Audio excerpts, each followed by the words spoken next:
Welcome to new TV Telugu. రాష్ట్రంలో high voltage war జరిగే నియోజకవర్గాల్లో భీమవరం ఒకటి. గత ఎన్నికల్లో జనసేనాని పవన్ కళ్యాణ్కు కంగు తినిపించిన భీమవరంలో ఇప్పుడు పరిస్థితి ఏంటి? పొత్తులతో ఉమ్మడిగా పోటీ చేస్తున్న టీడీపీ జనసేన పార్టీలు ఎలాంటి సవాల్ విసురుతున్నాయి? భీమవరంలోనే పోటీ అంటూ తొలి నుంచి చెప్పుకొచ్చిన జనసేనాని పవన్ చివర్లో ఎందుకు మనసు మార్చుకున్నారు? ఇంతకీ భీమవరం ఏ పార్టీకి వర్మిస్తుంది?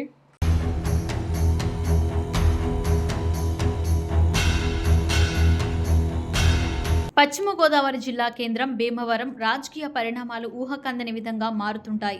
గత ఎన్నికల్లో జనసేనాని పవన్ పోటీ చేయడం, ఈ ఎన్నికల్లో కూడా పవన్ పోటీ చేస్తారని ప్రచారం జరగడంతో భీమవరంపై అన్ని పార్టీలు ఫోకస్ ఎక్కువగా చేశాయి.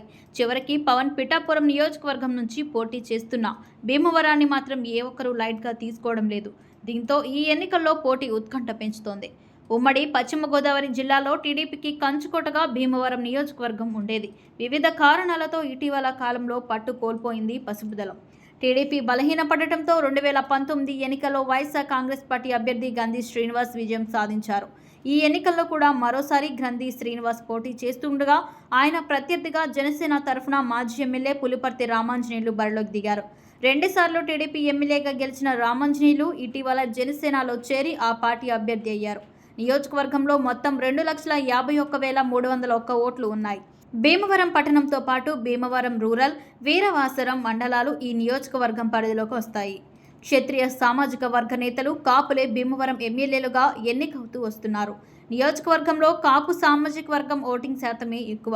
గత ఎన్నికల్లో జనసేన అధినేత పవన్ కళ్యాణ్ పోటీ చేసిన 2 నియోజకవర్గాలలో భీమవరం ఒకటి కావడంతో ఈ నియోజకవర్గానికి ఎంతో క్రేజ్ వచ్చింది.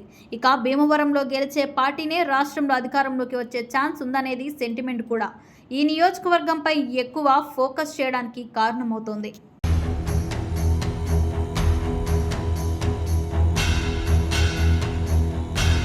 గత ఎన్నికల్లో త్రిముఖ పోటీలో వైసీపీ నేత గ్రంథి శ్రీనివాస్ సంచలన విజయం సాధించారు. జనసేనాని పవన్ ను ఓడించడంతో ఎమ్మెల్యే గ్రంథికి ఎంతో ప్రాధాన్యం లభించింది. కూటమిగా ఏర్పడిన జనసేన టీడీపీ కలిసి వస్తుంటే వైసీపీ నుంచి గ్రంథి శ్రీనివాస్ మరోసారి పోటీకి సై అంటున్నారు.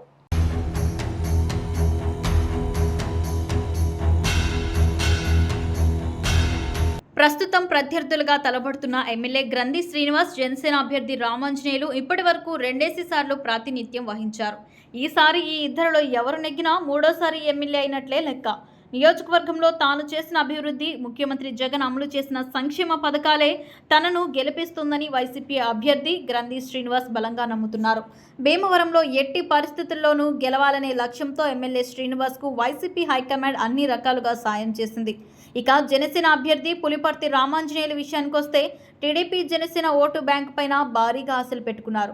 2009లో తొలిసారి కాంగ్రెస్ తరఫున ఎమ్మెల్యేగా గెలిచిన రామాంజనేయులు ఆ తర్వాత టీడీపీలో చేరి రెండోసారి విజయం సాధించారు. గత ఎన్నికల్లో త్రిముఖ పోటీలో వెనకబడిన ఈసారి కూటమి మద్దతుతో 3వ విజయం నమోదు చేయాలని ఊవిళ్లూరుతున్నారు.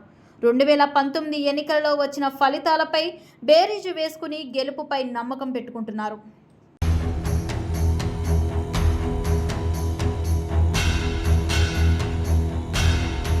మొత్తానికి ఇరువురు విజయం సాధిస్తామని చాలా ధీమాగానే ఉన్నారు. ఈ ఇద్దరికి మద్దతుగా ఆయా పార్టీ క్యాడర్ కూడా తెగ కష్టపడింది. మరి ఓటర్లు ఎవరిని ఆదరిస్తారన్నదే ఆసక్తికరంగా మారింది.